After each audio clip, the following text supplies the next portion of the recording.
I'm very happy to be here again, and not as Genri, but head of the association, GDV. And we're very happy and delighted to support this event. It's on German ground, so that's one natural, but also I think talking about property risks in a form we will do is something very important. I will do a contrast program to this. I heard now from my American friends, this is something really new. It's so-called NOP-WU. That is no pictures, words only. And there's consultants in America who teach it to people, say, what do you remember? Oh, we remember Kennedy in Berlin. Did he have pictures? No. What do we remember? We remember Gettysburg Address from Abraham Lincoln. Did he have pictures? No. So a good speaker doesn't need pictures. That's why I don't have pictures. At the end, I will. So for GDV, we have a speaker here, but it's not GDV, it's VDS, Simon Göden. And it might be a good idea to briefly explain the relationship between these two entities, GDV and VDS. And you have to go back to history, because until 1995, there was an association of property insurers called VDS. They had some peers, the HUK-Verband, which was a casualty insurers association, and the DTV, the German Association of Marine Insurers. And they all merged into GDV in 1995. Now, VDS, Verband der Schadenversicherer, had a very extensive activity already for security stuff. The Germans like standardization. The European industrial norms, everything, you look at sockets, you look at bulbs, everything is German, we like standards, screws. And so we had standards also for sprinklers and for burglary protection system.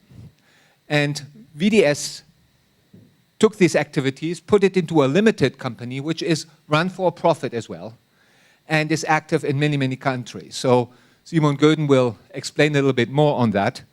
And today, if you, let's say I got a new burglary system, and the guy that was trying to sell it, it's VDS geprüft. Yeah? So that's a very, like a stamp, this is good. Yeah? And I think that's an achievement VDS did, which is really remarkable. And also VDS is helping GDV very much now in a system of data collection and data evaluation for flood and other catastrophe protection. The title of the conference, Property Insurance in the Digital Area. Now, if you look at the classical property insurance, that's fire insurance. And if you take the classical fire insurance, especially for small commercial or private, this is really only a very minor risk nowadays. It's anything in Germany between 1/4 and 1/10 of the risk premium is actually for fire in small commercial and private business. A peril which is much bigger is bursting water pipes. That's about 5 times as much. Burglary is about the same size. So the original risk is not really there anymore in these areas. It comes in the big industrial areas, especially if you talk about chemical, petrochemical, energy industry. Yes, then it's a big issue. And it comes in where there is malicious human intent involved. Terror. 9/11 was a big thing, but you see it every day. The terror risk is really remarkably strong in many countries. And I know how often our colleagues are asked for special acceptance for some terroristic cover in Brussels or so, and how difficult it is for an insurer to swallow. And you have this little malicious intent. In Germany, we have all this arson for fugitive homes. We have warlike or SRCC, strike, riot, civil commotion risks in Ukraine or other countries. So that is something that is there. The real classical explosion of a non-high hazard risk that is a multi-billion dollar is really the exception. And Tianjin, we had a picture, is one of those exceptions. So when we talk today about property insurance in the digital era, we are talking more synonym for accumulation risks. Accumulation risks of many, many risks being hit by one and the same event. and just try to list the areas and then some statements on that. It starts with the data collection and evaluation, basic evaluation. And I think this is the biggest revolution we're going to see. Before it was very difficult to get access to these data. Today with big data and all these other instruments, it's going to be very interesting to see how we will and who will be able to access what data in what format and what quality. This is something where sometimes there is more vision than business case. So everybody, big data is in every boardroom, but when you look down to the production floor, there is no data. So it's also a question of reality. Maybe also during these 2 days there will be something on that one. As soon as you have data, you're going to model them. So we have some modeling people who will tell you how they will look at certain risks and how they model it. And it's quite interesting that after each event there is always a statement then from those modelers, like now with the floods. This is from the XPRIM, from RMS, saying, oh, this is typical, and we have the model for that. Good.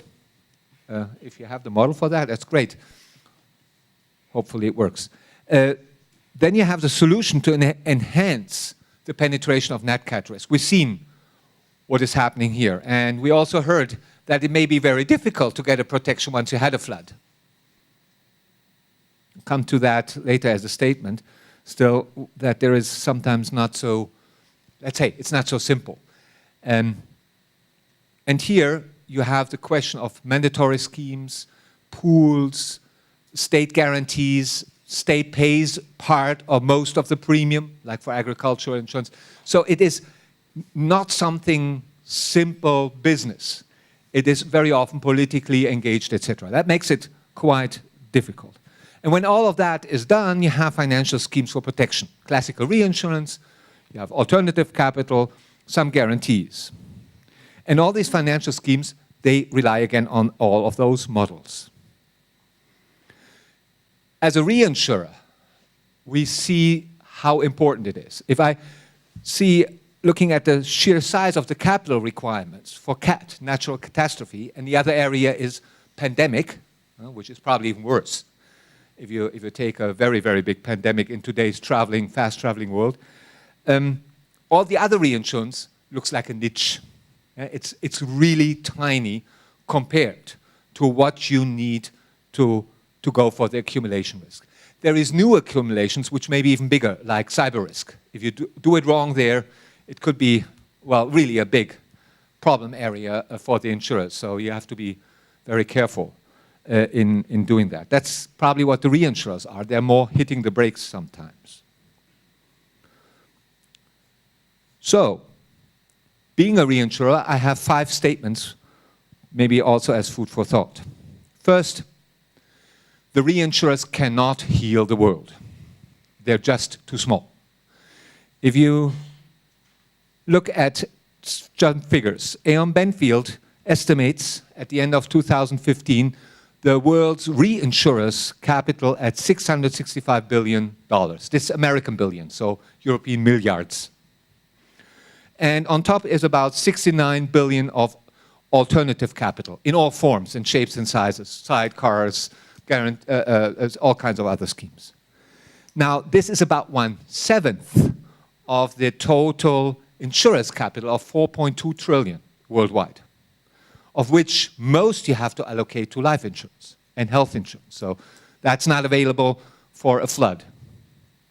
And this 4.2 trillion is about 4 months worth of increase in the world's building structure value, which is about $220 trillion, going up by about $12 trillion a year. That is just the sheer building value of this world, replacement values, estimated. So taking those values, you can see that reinsurers, yes, they can help, they can redistribute, but for the real big bangs, or like climate change, we cannot do what some people think we can do. And we should be also honest that our balance sheets are limited, and we should stick to that limit. Sometimes that's not done well, I always use the example of when I had my first accident insurance, there was a side letter to the accident insurance say, you will get your 10,000 Deutschmarks. However, if there's a big event, bigger than 10 million, you will get pro rata temporis. Yeah? So it was honest enough to put it right into the policy that this is limited. Second, the trust in insurers and reinsurers is not very high. It's almost as bad as banks. Proof. Look at the book value to share value of insurers and reinsurers, especially large ones. It's almost rare that you hit book value. Book value means you expect the management not to burn anything. It means the management will not be successful in getting more money. 20 years ago, 200% of book value as a share value was a normal for insurance. Doesn't sound good, huh? Maybe it's because the perspective is bad. No. If you look all the companies and all of the analysts, it will be an increase in profitability. Yes, there could be a hit, but it will not kill a company. It will just make, let's say, smaller capital or maybe only an earnings aspect. So that's pretty good. And if you look at the profit the price to earnings ratio, it's below 10. If you look at the dividend yield, it's 4, 5%. So insurers seem to not have the trust. And if you ask investors why, there's two reasons. Interest rate, who knows where it will go? Will it go up drastically? What happens if there's inflation? And the second is model risk. We're not sure that we really understand it.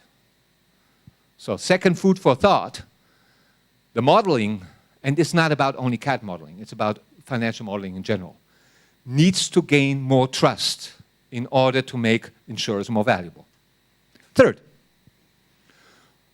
political impulses can jeopardize well thought out motivations to buy CAT cover. In Germany, especially after those floods, the Deutsche Bundestag, so the parliamentarians, almost unisono said, we should not pay for those losses. It should be only exception if there is a proof that it's not insurable. But then we had some guys here in Bavaria and in Baden-Württemberg who politically, of course, said, oh, we will help. This is 1 in 1,000 years event, so we have to help. Wait a second. If it's a 1 in 1,000 years event, it should be insurable. So if it's such a rare event, it is insurable. If it's not a rare event, then why do you build there? And taking your family house, it looked like an older house. It's probably the first time it ever happened. So it's probably a raw event. And by what insurers promised, it is insurable. So you may be with the wrong insurance company that tells you it's not insurable. It's a 1 in 100, 1 in 200 years event. It is insurable. And we have this going around in many, many countries. My personal opinion, I think the GDV and the German insurance market is right. No mandatory insurance, please. It is better to really force the people to look at it common eyes. It doesn't mean that if somebody really doesn't find an insurance and it's because there is some other changes that he shouldn't get money in case of a loss. But to make it mandatory is not really helpful. Is it? Well, there is a second thought. And maybe now I would need the slide, Alexandro or Daniela. This is my slide. This three. Okay. Do we have them? Okay. Next slide. Oh, I have it here. Sorry that I was not able to really do it well, just a couple of screenshots. It came out a couple of days ago. It's a study on CatNat in Germany. So, earthquake. Germany and earthquake, did you hear about that? There is. I think some of the experts know. So here you have 2, or more or less 3 areas where there is zone 3. Okay? I've seen, the only earthquake I lived through is in Cologne. And there was quite some damage to my house. And that's not too long ago. Now, what do you think? Is that a big risk or not? This is vendor models showing roughly how much an earthquake would do. A 1 in 100 year event would be anything between 2.2 and 4 billion euro. But 1 in 600 years could be up to 17 billion, depends on the model. So we're talking about Romania and earthquake. This is about what a very bad earthquake in Romania could do, and it's a very local earthquake. I asked some friends, and we're from insurance, and say, what do you think? What is more expensive in an area like Cologne? Flood insurance or earthquake insurance? If you just take the loss cost, just the risk rate. And you can read it from the table. So if you're in a source, Mr. Gooden will explain yet what it means. It is how the flooding zone is. This is a low zone. This is with the creeks, medium zone, high zone, and then 4 is uninsurable, more or less. And you can see here, in this zone, it is 0.44 per mil is the risk rate, including earthquake. Sorry, yes, including, yes, for the earthquake part. And you can see how high the differentiated is between zone 3, 2, and 1. So Cologne is only 0.04, but if you live here in South Germany, it is about 3 times as high as the flood risk. The risk rate, the pure risk rate, meaning what you expect as losses. Turning to my statement, now, we didn't have a big earthquake here in Germany, so nobody thinks about earthquake. I checked, I don't have earthquake insurance in my house. I'm just slumpy. So if there would be a mandatory insurance, I would be protected. And now I know I put it down, I have to do that, I have to call the agent. Probably will take another year until I get to it. So sometimes human nature is not taking care of yourself. And then if an earthquake happens, then everybody's crying for the politician. So sometimes I think, is it maybe better to have a mandatory insurance? So my fourth thesis is, there is 2 ways to Rome, and both ways are rational. I would stick with the German way, maybe, but I'm not sure all the time. And this comes to the last statement. It's all about communication. And the people in the room run one very big risk. I noticed already with the coffee. We're all experts in our field. And we have a great exchange of views with the other experts in the same field. But sometimes our vocabulary is not easily understood. And I think every insurance company, every insurance agency, every politician, and every association should try their very best to make themselves understandable. When in GDV, there was an own board member responsible for communication. Now, I'm more a person who likes facts. That was something I thought was unnecessary. But seeing the results now, I think it's a very, very necessary tool to translate. And also if I take what Mr. Gooden will mention about the Geo, there is really nicely written documents for private people, for banks, for financing people, for insurance agents, to understand what all of that means also economically.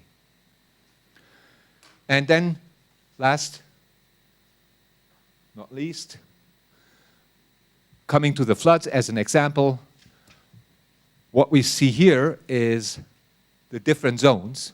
85%, more or less, is zone 1, meaning very, very low flood risk. The red one is zone 1, but with a small creek that could overflood, probably the situation you have in your mother's house. Zone 2, 8.5%, zone 3, 1.1, and 0.4% zone 4, not seen as insurable. However, if you look at the number of contracts, this is, oh, what did I have? No, sorry, I forgot to make that slide. If you look at the number of contracts, zone 4 is 0.3% of all contracts. So it's almost like there's zone 4, risks. So it's a little less than the number of contracts. So, which means, more or less, on average, it's as insured from the density as the other insurable zones.